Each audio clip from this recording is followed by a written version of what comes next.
நடிகர் அஜித்தின் துணிவு படம் வெளியான முதல் நாளிலேயே நேர்ந்த சோகம்.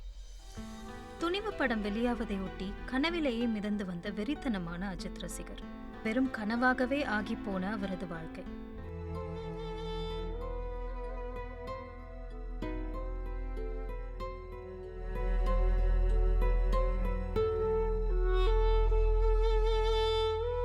சென்னை சிந்தாதிரிப்பேட்டை ரிச்சி தெருவை சேர்ந்தவர் பரத்குமார். இவரது வயது 19. உடல்நிலை சரியில்லாத தந்தைக்கும் கூலி வேலை செய்யும் தாய்க்கும் மகனான இவர் ஒரு தனியார் கல்லூரியில் 3ஆம் ஆண்டு படிப்பை குடும்ப சூழ்நிலை காரணமாக தொடர முடியாமல் கூலி வேலைக்கு சென்று வந்துள்ளார். என் பையன் இறந்துட்டான். இந்த அஜித் மோகத்தில் ஒரு 3 மாதமாக படம்னு சொல்லிவிட்டு தேட்டராக சுற்றிட்டு இருந்தான். இப்போ ஒரு 2 நாளாக தூக்கமே இல்லாமல் படத்தை சொல்லிவிட்டு இப்போ போயிட்டு ரோகிணி தேட்டரில் படம் பார்க்க போகிறேன்னு சொல்லிட்டு 11 மணிக்கு போனான்.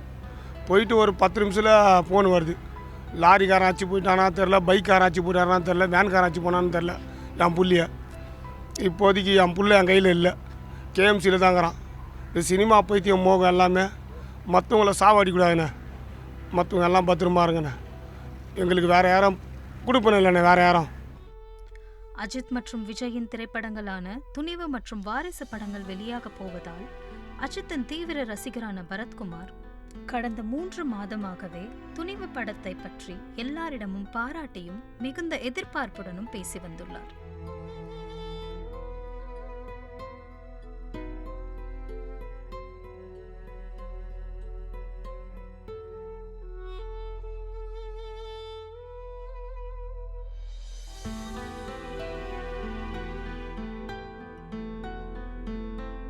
கடந்த 2 நாட்களாக சாப்பாடு கூட சரியாக சாப்பிடாமல் அஜித் படத்தை காண வேண்டும் என தவம் இருந்து வந்துள்ளார். சென்னை ரோகிணி திரையரங்கில் துணிவு படத்தை பார்ப்பதுதான் கெத்து என தன்னுடைய உறவினர்களிடம் தெரிவித்த இவர் இதற்காக பிளாக்கில் டிக்கெட் வாங்கி இருக்கிறார். ஒரு நைட்டில் மட்டும் ஏன்னா ஒரு ஜாப் போயிடுவாங்க, ஏதோ ஒரு ஒர்க் பண்ணுவார்ண்ணே, வேறு எந்த ஒரு இதுவும் இல்லைண்ணே. சினிமா பைத்தியம் தானே அஜித்குமார் எப்போ படம் வரப்போகுது, எந்த வரப்போகுது, அது வரப்போது கனவுலேயே மதிக்கிட்டு கனவுலேயே போயிட்டாருண்ணே. ஜனவரி 11ஆம் தேதி இரவு 1 மணிக்கு படம் ரிலீஸ் ஆவதையொட்டி கோயம்பேட்டில் உள்ள ரோகிணி திரையரங்கில் 5000த்திற்கும் மேற்பட்ட அஜித் ரசிகர்கள் ஆட்டம் பாட்டம் என கொண்டாடி வந்த நிலையில் அந்த சாலையின் வழியாக மெதுவாக ஊர்ந்து வந்த கண்டெய்னர் லாரியில் பரத்குமார் ஏறி ஆட்டம் போட்டு தன்னுடைய சந்தோஷத்தை வெளிப்படுத்தி கொண்டிருந்தார். மெதுவாக ஊர்ந்து வந்த லாரி ஒரு கட்டத்தில் வேகம் எடுக்கவே திடீரென ஓடும் லாரியில் இருந்து கீழே குதித்துள்ளார். இதனால் முதுகுத்தண்டில் பலத்த காயங்கள் ஏற்பட்டு சுருண்டு விழுந்த இவரை அங்கிருந்த பொதுமக்கள் உடனடியாக கீழ்ப்பாக்கம் அரசு மருத்துவமனைக்கு சிகிச்சைக்காக அனுமதித்துள்ளனர்.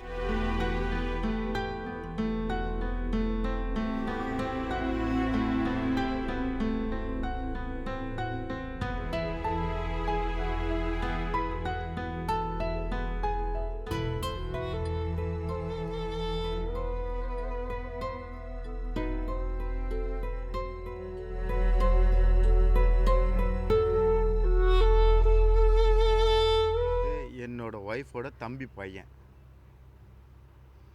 அவனும் நானும் அப்போ எப்படியோ இருந்தோம். நாங்கள் காலேஜில் சேர்க்குறதுலேருந்து எஜுகேஷன்லேருந்து எல்லாமே நாங்கள் ப்ரிப்பேர் பண்ணோம். பட் அவன் என்ன பண்ணியிருக்கானா, இப்போ வந்து இந்த 2 போட்டி வந்தது இல்லையா, வாரிசு துணிவுன்னு, அதில் இவன் வந்து அஜித் ஃபேன். ஸோ அவன் வந்து எங்கள் மவுண்ட் ரோட்டில் எந்த இதுலேயும் எங்கள் டிக்கெட் கிடைக்கல. அதனால் இங்கே கோயம்பேட்டில் வந்து அந்த ரோகிணி தேட்டரில் டிக்கெட்டு சான்சஸ் இருக்குன்ட்டு போயிருக்காங்க. இன்னும் 550 அந்த ஒரு டிக்கெட்டு. மொத்தம் இவங்க வந்து 17 பேர் வந்திருக்காங்க. ஒரு பைக்லேயும் 2 பேர், எல்லாம் சேஃப்டியாக தான் வந்திருக்காங்க. ஆனால் சிங்கிள் பைக் லாஸ்ட்டு, எல்லாம் சேஃப்டியாக வந்தாங்க, கொண்டாங்க. இங்கே வந்து என்ஜாய் பண்ணதுக்கு. ஆனால் நைட்டு 11 o'clock 11:30க்கெலாம் வந்துட்டாங்க. பட் என்ன ஆச்சுன்னா, இங்கே என்ன ஆச்சு ஏதாச்சு தெரில. நைட்டில் வந்து கோயம்பேட்டில் வந்து லாரிஸ்லாம் வரும், லோடு அதெல்லாம், அது தெரில. இவங்க என்ஜாய் பண்ணியிருக்காங்க, ஜாலியாக வந்திருக்காங்க, போயிருக்காங்க. அதில் பின்னால் உக்காந்துட்டு வந்தது ஒரு ஏதோ லாரி இன்சிடெண்ட் ஒன்று ஆயிடுச்சு. அப்புறமா பார்த்தா கடைசியாக என்னோட மச்சான் பையன்றதுனால எனக்கு ரொம்ப வருத்தத்துக்கு மேலே வருத்தம். என்ன இப்படிலாம் ஒரு ஃபேன்ஸ்லாம் இருக்காங்க கொள்கிறாங்கன்ன போது அதுக்கு உயிரை விடணுமா? உயிர்ன்றது யாரால் கொடுக்க முடியும் சொல்லுங்கள்? நிகழ்வில் இது ரொம்ப பாதிக்கப்படுது இல்லையா? ஃபஸ்ட் ஷோ ஆல்ரெடி நான் நியூஸில் கேட்டிருந்தது என்னென்னா, இன்றைக்கி இல்லை நாளைக்கு தான் சொல்லியிருந்தாங்க. ஆனால் 4 o'clock தான், மார்னிங் 4 o'clock தான் சொன்னாங்க. ஆனால் இது எனக்கு நைட்டு 1 o'clock போடுறாங்க. இதெல்லாம் நம்மளுக்கு தெரியாதுங்க. இல்லைன்னா எங்களோட குடும்பத்தில் இவன் ஒரு இது போலங்க. இவன் எப்படின்னா ரொம்ப ஆனஸ்ட்டு, ரொம்ப அழகாக இருப்பான். சின்ன குழந்த. நாங்களாம் குழந்தையிலேருந்து வளர்த்துட்டே இருந்தோம். அவன் இழப்பே இல்லைங்க. அவெல்லாம் சாதிக்கணும்னு நினச்சவங்க. அவன் சாதிக்கணும்னு நினச்சான்.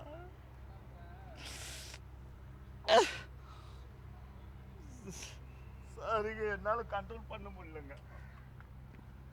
தீவிர சிகிச்சை அளித்து வந்த நிலையில் அதிகாலை 3 மணி அளவில் சிகிச்சை பலனின்றி பரிதாபமாக உயிரிழந்துள்ளார் பரத்குமார். சினிமாவின் மீது கொண்ட மோகத்தின் காரணமாகவே தங்கள் நம்பிக்கைக்குரிய மகனை இழந்துவிட்டோம் என இவரது குடும்பத்தார் கதரும் காட்சிகள் மிகுந்த வருத்தத்தையும் மனவேதனையையும் அளிக்கிறது.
செய்திகளை உடனுக்குடன் தெரிந்து கொள்ள உடனே சப்ஸ்கிரைப் பண்ணுங்க.